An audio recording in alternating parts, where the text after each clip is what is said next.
you describe the current state of tourism here in Tanzania, in the northern zone specifically? That's very broad, but as a media channel that is covering a lot of the tourism activities, especially in the northern circuit, I've seen a very big trend where most companies and most guides really love to promote sustainable tourism.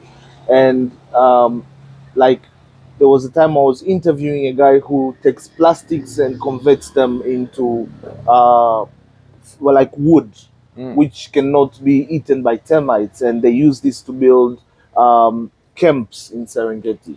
But I've also interviewed people who go to Serengeti and collect trash in the park. A company called Adventure Women Africa, where they will go to a national park and they will uh, pick up trash left over by buses or other tourists. So this is something engaging that they do, which helps them to um, promote sustainable tourism, but also show their clients that they are taking an active role in such matters.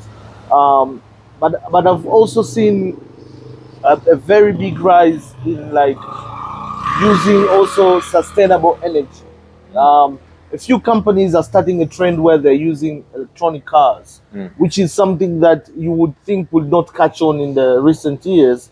But amazingly, we already have companies that use electronic cars, and it's very beautiful because they are thinking of climate change and things like that. So basically, to answer your question, that is how I see it. I see a lot of hope. I see. So I'm very positive about what the future holds in general. Wow, that's very good. That's Thank very you, good. thank you, yeah.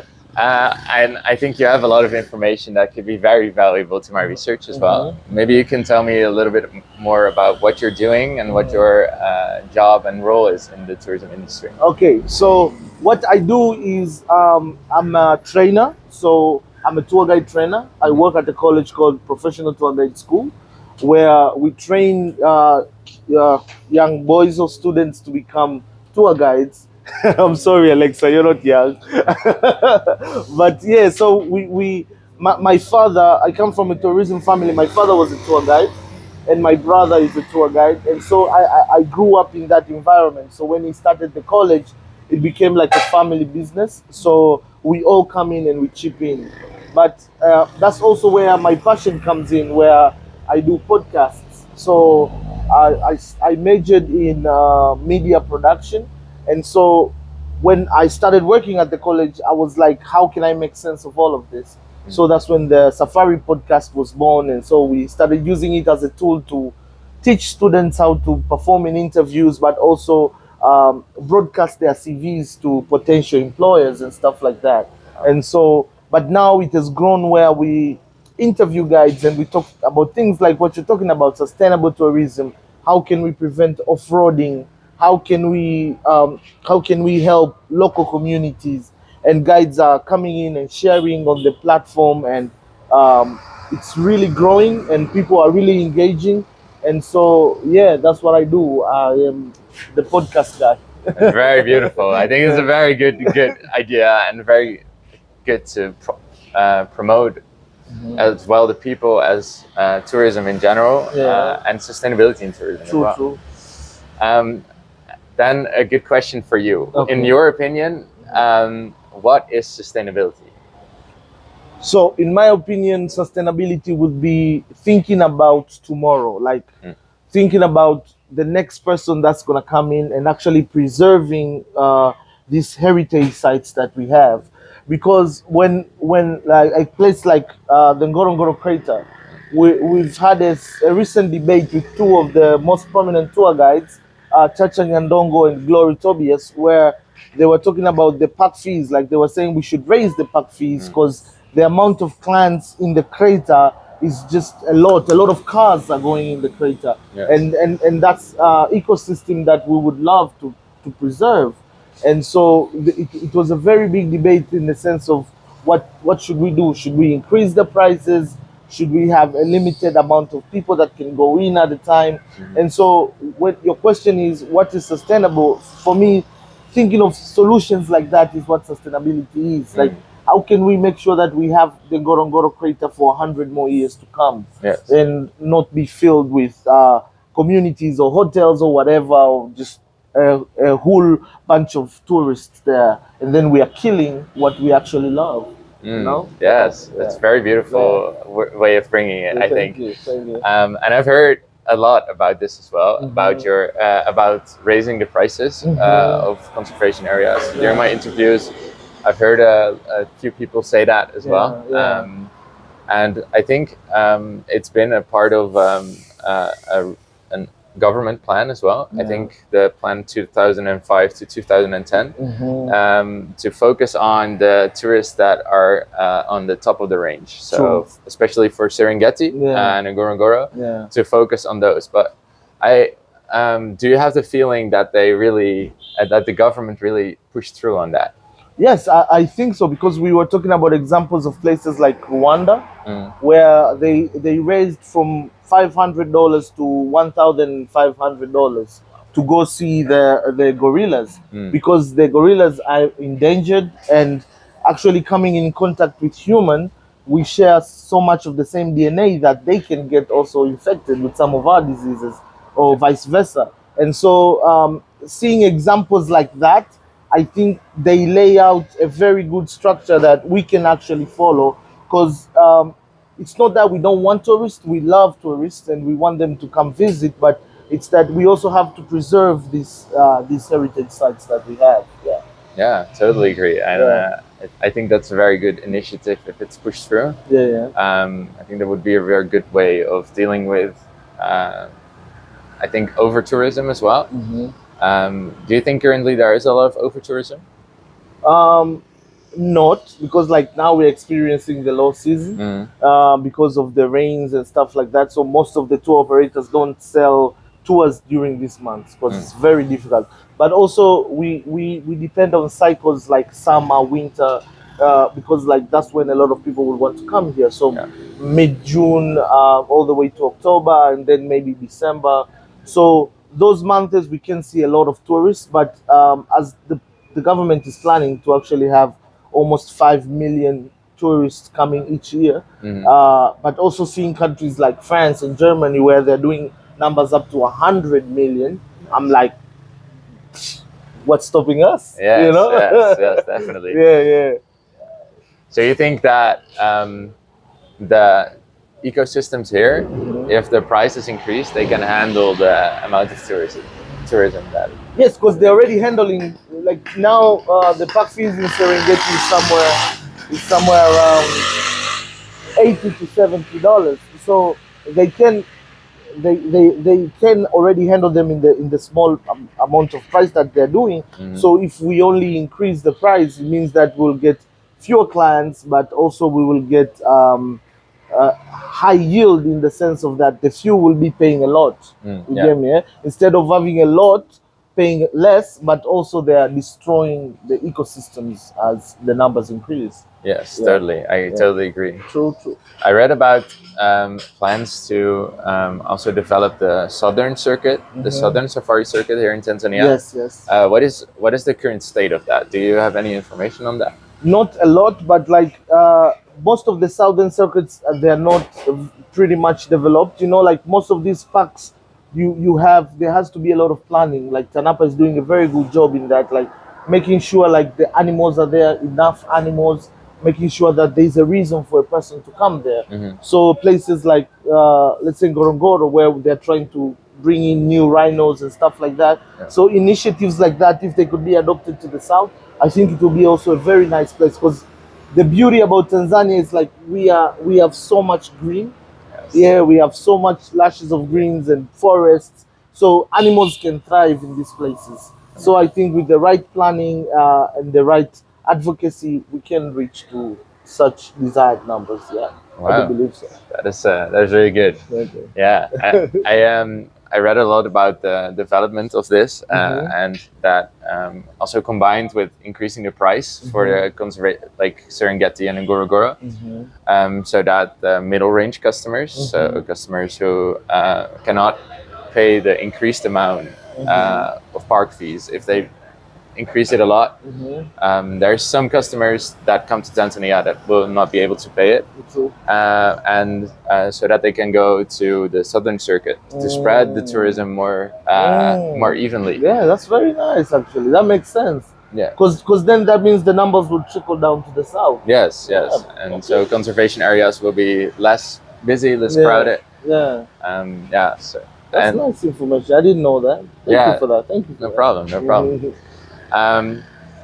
Do you also see that during high season, because the safari guides follow the sometimes the migration of the wildebeest, right? Yes. Do you see that tourism often takes place in just small areas because they follow that migration as well? Yes, but like not most of it, because like some companies do not cater to that, but it has become a recent trend due to documentaries and actually people wanting to see the miraculous crossing of the wildebeest. So it has actually been like a new product that they're trying to introduce, which it's really being pushed. So your question was, do I think like it's too much? Was that the question? Yeah. Is it too centered in specific areas when they follow the wildebeest migration? Yeah, because like we also have to put into perspective how big Serengeti is. Yes. You know, Serengeti is very big. I'm sure it can handle such numbers. I think we're gonna be okay. Good. That's very important. What role do you think the tour operators that you talk to have in developing sustainable tourism? Do they take the main role, or should the government take the initiative? What do you think should start being more sustainable? I think it goes both ways, because they are both benefiting, and we are all benefiting from these national parks. So the government is already taking a role, but also the government can only go so far. We also have to take initiative as the tour operators, because like the lady I was telling you about, they actually are taking initiative and going into the crater and picking up trash all the way through. And something like this already shows that there's a high chance of this thing working. And I think a step further, it should be implemented as a policy where it is mandatory for every company to actually participate in conservation and stuff like that. So, but I do believe there are companies who are already doing that, and there are even companies. I was doing a research about waste disposal in Serengeti, and I think it's the Frankfurt Zoology Society. Yes, I have a contact there as well. Yeah. I talked to them. Yeah, so and they were talking about the initiatives that they're doing and how the camps and the companies are also pitching in and helping, maybe with cars and stuff like that, so that they could stop poaching, they could stop the waste disposal. So yes, I think with societies like that, initiatives with the government and with the companies, we will get there. Pole. Yeah, I think so too. I've seen in my research also a few examples of this. For example, in the Kilimanjaro National Park, there are several companies doing also picking up waste in especially in the low season, and to also employ their porters. So they will go up the mountain, collect trash, and the amount of trash they will bring back, they will get paid for that. Wow! And it's an initiative from some of the big tour operators in Kilimanjaro, and I think that's also like you said in Serengeti is also a very good example of how tour operators can take that leading role in sustainability. Yeah, very much so. Very good. Are you involved in any programs in sustainability? Yes, we have a program at the college where we also try to teach it while they are still at school, and try to influence them by going to communities and trying to help. We have a river that passes by the school. We go there and we clean, but also we try to do stuff like recently they went to an orphanage. We do stuff like that, and so we told all the students to collect all the clothes that they're not using, and like rice and stuff like that, rice, flour, and all that, and then we'll go and give it to the community. So that is also our way of trying to lead the initiative of also actually helping. Yes. But yes, we do also involve the students in like helping to collect waste around the college and around water streams that's around the college and stuff like that. But also when they go do their weekend bed trips, um, we have this tendency where every Saturday they have to go for a bedding trip, like to the waterfalls and stuff like that. Yeah, yeah. So we also do push them to come back with waste, stuff that they've collected in the water streams and stuff like that. Yeah. That's really good. Yeah, and I think you touched very nicely upon the. I was talking about the term sustainability, and I think you touched nicely upon the other parts of sustainability. Yeah. First, you mentioned the environment and conservation, Sure. but I think now you also mentioned the social part of sustainability. As sustainability, I think in tourism should be not only environmental, as how it's seen in most research, and also how most people know the word sustainability. But I think what you just said, the social part of sustainability, involving local communities, helping them, and there's also a part that is economic sustainability. True. So, for example, where the money ends up. So, if you have a spend dollar, where does it go? When you spend something in tourism, where does that money go? It's also an important part, and I think. True. Do you also talk with like local communities surrounding national parks? So Yes, we have a lot of students who are Maasai, who are also from like Ngorongoro, who are like Kuria, from the Kuria tribes and stuff like that. yes, And yeah, so we do have initiatives like that. There's a guy who I interviewed who they were doing like an elephant, like trying to save the elephants initiative, where they would actually they would create hives. So they will create like a border of beehives between the national park and the community that's surrounding them. Because the elephants will move from the park and enter into the communities and then eat all the farm products and all that. And then the people will actually start to chase them away or kill them. Yeah. So they decided to create this border where they will have beehives. So as soon as the elephants approach, they will also be chased away by the bees. Wow. But also the communities can go and get the honey. So it's like beautiful, smart ideas like that. I'm sure like communities also can actually also benefit. But yeah, we also have companies where they will say 10% of the revenue goes to help these people or help this community and stuff like that. Wow, Yeah. that's a very beautiful example. Yeah. Do you see that communities have a lot of issues with, for example, wildlife, like you mentioned, like elephants coming in or other animals? That, like, do local communities experience a lot of negative effects from this national parks as well? Yes, of course, because like even for example, the communities around Manyara and stuff like that, the Lake Manyara, Lake Babati, where you would find a lot of hippopotamus, and hippos are like the number one killers of humans in Africa. When we talk about wild animals, and so, but it will be because these people are going to fish in the morning or they are going about their daily business, while the hippopotamus is actually coming back from feeding, and then they collide, and then they have a fight breaks out. So you'll see clips online of people chasing a hippopotamus and stuff like that. But I think the thing that is missing there is education, because these two people can actually organisms can coexist. Yeah. And the hippopotamus is playing a very big role in helping this fisherman, but the fisherman does not understand that this hippopotamus is actually bringing in manure, because it eats at night and then it shits all day. Sorry for my language, but but then the feces creates environments where the fish can also get food. So and then now you see they are part of the ecosystem, and so even the fisherman is also part in that little cycle. And so it's just telling this guy like, hey, like, just talk with Mr. Hippo and get your schedules correct, and then you know who comes at what time, and stuff like that. And so instead of killing these people or stuff like that, because some people it's like revenge. You killed a colleague or you killed a friend, and I wanna, like, let's kill it and eat it and stuff like that. but like if we could bring education, like ecological education to these communities, like guys, you need this, you need these animals, like, and so let's find a way where we could coexist, stuff like that. Yeah.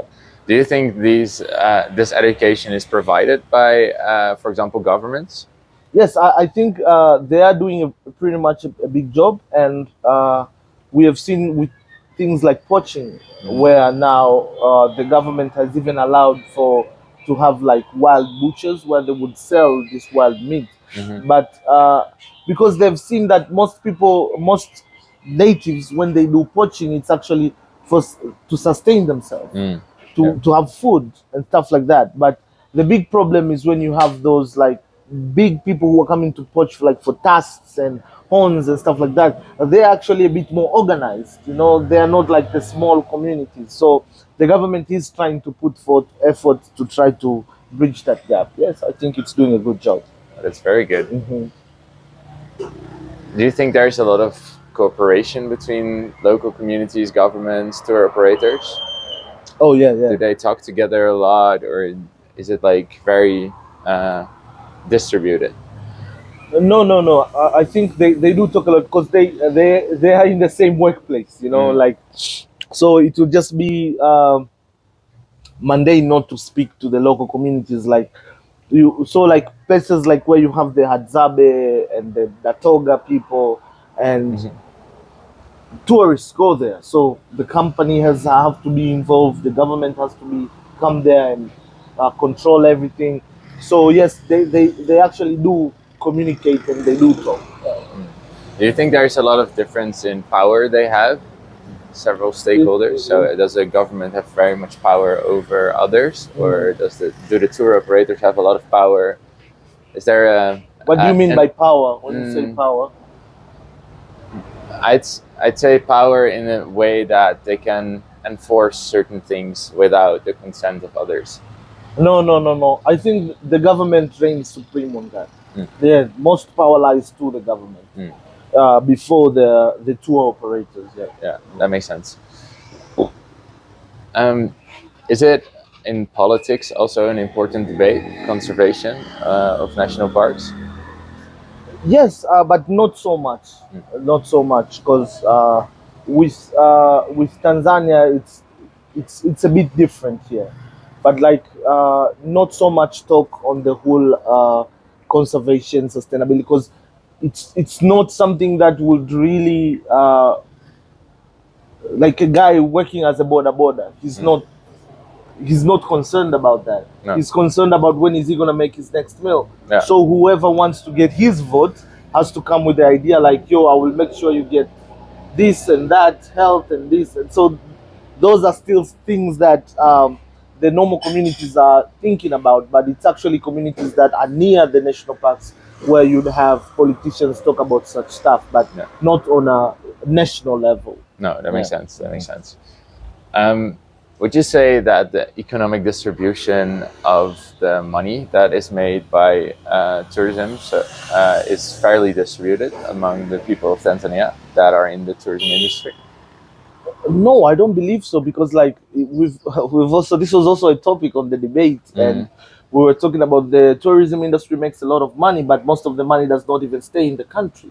You know, so like most of the companies have their accounts abroad. So what they send here is just like the operation fees, and that's when the government comes in. But also on the factor of like travel agents, you'd have travel agents sell a tour for a certain price, keep that money, and send the money to the other travel agent. So if they sold the tour for $10,000 and they send down here only $3,000 for the operations and the profits, so you see there's a very big disparity. So I think it's not only to the people but also to the government. So one of the tour operators was suggesting that we adapt something like what they're doing, I think in Botswana, where if you operate in the country, you have to have a bank account in the country and they have to tax you.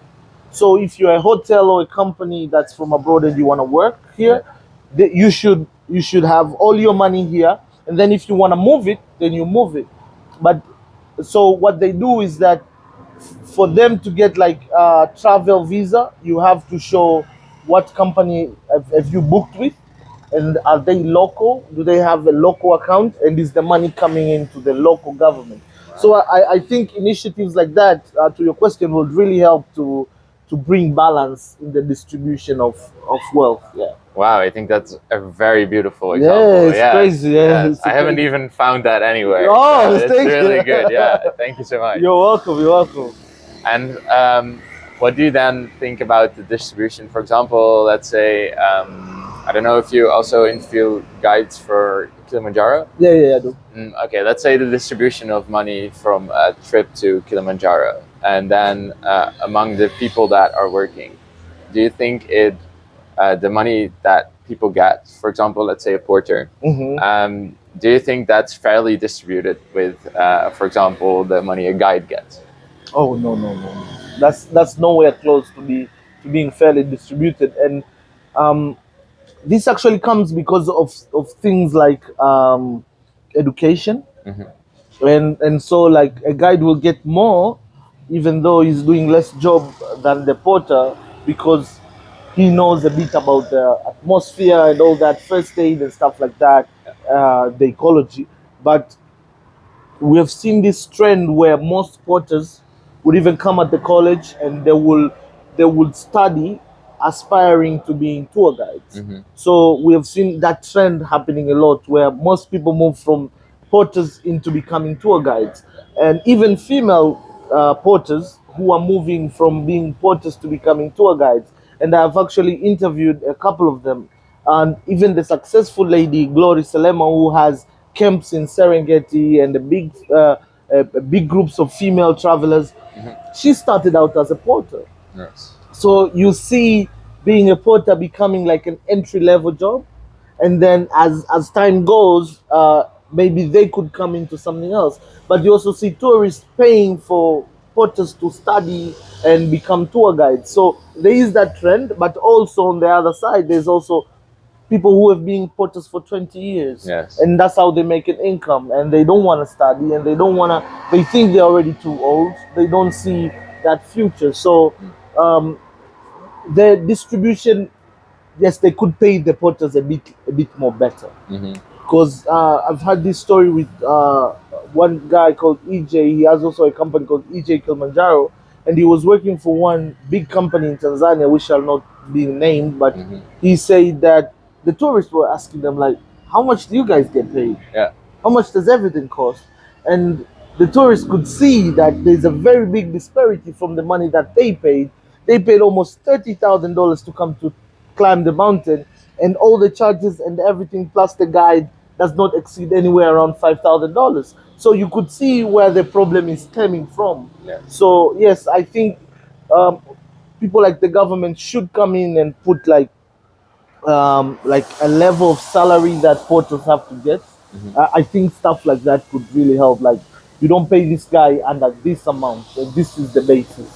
So stuff like that maybe could help. Yeah, yeah. I was also, because I organized a trip to Kilimanjaro because I wanted to see the workings of organizing a trip like that. Nice. I really wanted to see how salaries worked, how the tips worked, how much the operation costs would be, because I was just interested in that. And I did the Kilimanjaro trip as well. But I was like, and I found this exact thing that you said, that a lot of money is going to the tour companies, and only a small bit goes to the people that are working on that mountain. Yeah, which is crazy, yeah? Yeah, and I want to pitch you an idea. Okay, so because the salaries are very low, and both for porters as for guides and cooks, and that they're mainly dependent on tips. So that's most of their also prospective salary is tips as well. True. What would you think about including tips in salary? What is your opinion about that? What do you mean by including tips in salary? Elaborate more. Okay, so now the disparity between salary and tips is like tips is, I think, almost 3 times, if not more, the Yeah. salary. Yeah. To make it more equal, so Oh, that okay. the salary will be the high one, and the Mhm. tips is voluntary, I like purely that. voluntary. I like that idea. That's actually very good, because like they can afford it.